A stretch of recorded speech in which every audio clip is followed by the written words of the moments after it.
Oke. Selamat datang di channel Brother Ken. Yes. Di sini pagi ini kita jalan-jalan ke tempat hidroponik. Oke. Ini tanamannya seperti ini. Nah, ini ownernya yang punya. Ownernya masih Sin. Nah, ini calon partnernya. Oke. Di sini yang ditanam adalah sawi sendok,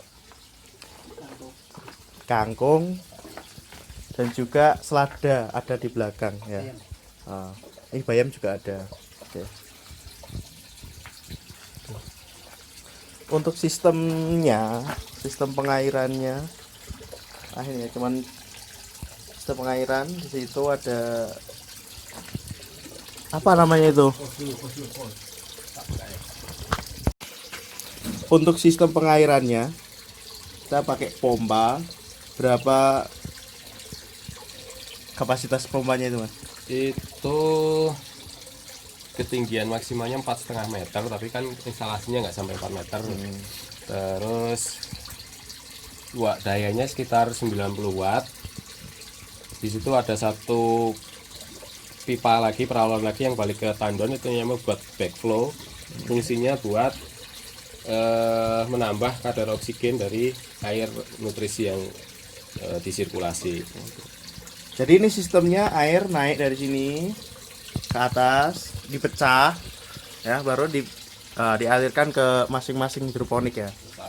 Instalasi. Nanti airnya masuk dari atas itu sebelah sana, turun sama. Jadi sampai sini, nanti turun lagi dan akhirnya akan masuk ke situ lagi. Nah, oke.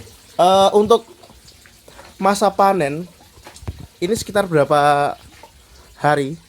Biasanya kalau untuk panen di teman-teman yang intensitas sinarnya bagus, mereka bisa di bawah 40 hari bisa panen. Di sini karena tempat saya sinarnya kurang, juga karena lokasinya seperti ini seadanya dulu, bisa sampai 6 sampai 7 minggu baru bisa panen. Soalnya karena sinarnya kurang, juga sirkulasi udaranya masih kurang bagus. Jadi mungkin usia tanamnya juga lebih panjang dari yang seharusnya. Nah, oh gitu. Jadi lumayan lebih cepat daripada petani konvensional ya? Ya, dari kalau petani konvensional juga bisa dibilang kita bisa lebih cepat, karena kini kita belum panen, 2 minggu lagi belum panen, kita sudah siapkan benih untuk penggantinya di sini. Begitu panen, benih baru bisa langsung masuk untuk melanjutkan proses tanamnya. Gitu. Kalau untuk perawatan bagaimana? Kalau perawatan kita pestisida kimia pakai, tapi sedikit kadarnya, dan itu pun untuk disemprotkan di lingkungan. Jadi tidak langsung ke tanam? Langsung kontak dengan tanamannya. Kalau yang tanaman kita kasih pestisida nabati, kita bisa pakai bawang putih dan sebagainya. Jadi insya Allah lebih aman. Nggak kayak petani konvensional, mereka langsung semprot pestisida kimia langsung ke sayurannya atau ke tanamannya. Oh, ya ini mungkin perkiraan untuk pembuatan satu alur ini ya. Nah, ini aja satu instalasi ini. Satu instalasi ini yang terdiri dari 6 berapa ini? 6 peralon. 6 pipa. 6 pipa peralon dengan 120 lubang. Ya bisa dibilang di bawah 1 juta lah. Di bawah 1 juta. Itu sudah sama pompanya? Ya, sudah sama pompa. Di bawah 1 juta kalau untuk seperti ini. Tapi dengan catatan penyangganya cukup pakai kayu, dan tandonnya pun kita bisa bilang cuma kita gali lubang di tanah pakai plastik gitu, kayak gitu. Oh. Jadi ini airnya ini tidak berganti ya? Enggak, air masih terus tersirkulasi di situ. Selama pemakaian untuk Bisa dipakai untuk 3 kali panen, berarti kan sekitar 3 bulan atau 4 bulan.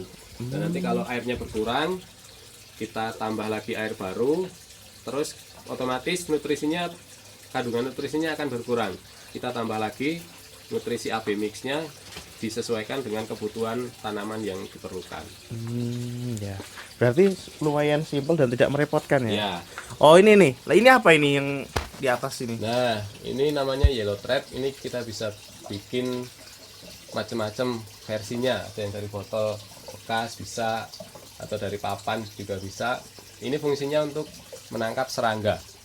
Karena serangga kebanyakan mereka senangnya warna kuning, dan kalau nggak ada yellow thread biasanya serangga mereka akan menghasilkan hama dan tanamannya jadi seperti ini. Ini leaf miner, biasanya mereka makan apa daun-daun yang di dalamnya ini, jadi lubang-lubang ini nggak bagus kelihatannya. Jadi ini ya, penyakitnya cuma ini saja untuk Kalau hidroponik. penyakit sebenarnya banyak, tapi selama ini ya paling masih baru ada leaf miner doang. Kalau kutu juga kadang ada. Penanggulangannya Kutu cukup ini ya, cukup dicari aja terus kita cari, kita bersihkan aja kutunya. Ya. Ulet juga biasanya ulet yang meninggalkan lubang kayak gini, nanti kita cari di sini biasanya ada. Oh ya. Berarti ya ini ya. Jadi kegiatannya ini ya, cuma nyari gitu aja. Ya, karena kita nggak pakai yang kimia, kita harus jelinya gitu, cari gimana yang kira-kira ada hamanya, kita cari sampai ketemu, kita bersihkan gitu aja. Untuk saat ini pemasarannya ke mana, Pak? Kalau pemasaran, saya kan tergabung di komunitas Ya. hidroponik Solo Raya. Jadi kita udah ada channel-channel dari rekan-rekan di komunitas yang membutuhkan. Jadi begitu kita mau panen, kita info ke teman yang udah biasa kita supply, kita dealnya hari apa, kita bisa COD atau mereka datang untuk panen di sini. Nah ini yang membuat orang penasaran ya.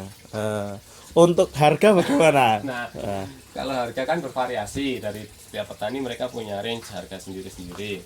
Nah, kalau untuk perbandingan dengan sayur yang konvensional aja gitu ya. Iya. Kalau dari konvensional mungkin per kilo 5.000, dari petani kita bisa 2 atau 3 kali lipat dari harga konvensional. Dan itu sebenarnya tergantung market yang apa ya, yang dicari marketnya. Kalau kita masuk ke pasar konvensional, pasti harganya pun juga nggak beda jauh dengan harga sayur konvensional. Tapi kalau kita cari market yang high, yang istilahnya mereka sadar sayur sehat, insya Allah mereka bisa kasih harga lebih tinggi, 2 atau 3 kali lipat dari harga sayur konvensional.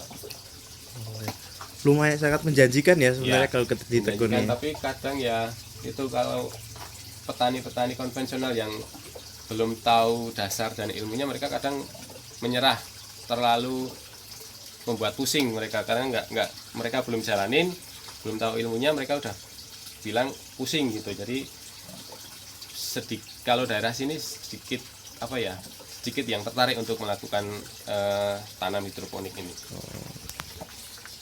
Oh ya, ada yang tertinggal. Ini namanya sistem apa? Karena di hidroponik kan ada beberapa macam ya. Kalau di hidroponik ada banyak banget sistem yang dipakai. Kalau ini pakainya sistem DFT. Jadi air dari tandon naik ke sirkulasi kayak letter S gitu sistemnya, nanti balik lagi ke tandon. Yang enaknya sistem DFT kan kalau listrik padam masih ada tersisa air di sini, paling enggak sepertiga bagian dari balon tergenang air. Jadi kalaupun listriknya mati, insya Allah si tanaman nggak terganggu, karena masih ada sistem masih ada air yang tergenang di sini, suhunya nggak terlalu panas. Berarti ini juga listrik itu apa nyala 24 jam? Kalau yang DFT kita bisa matikan setelah jam 4 atau jam 5 bisa kita matikan, start lagi besok pagi jam 6 atau jam 7 kita bisa nyalakan lagi pompa untuk sirkulasinya. Oh ya. Oke ya, terima kasih ini untuk infonya. Ya. Ini bersama siapa ini? Oke. Ini owner langsung dari Kalau nama tak kasih nama Dekis, DEQIS hidroponik.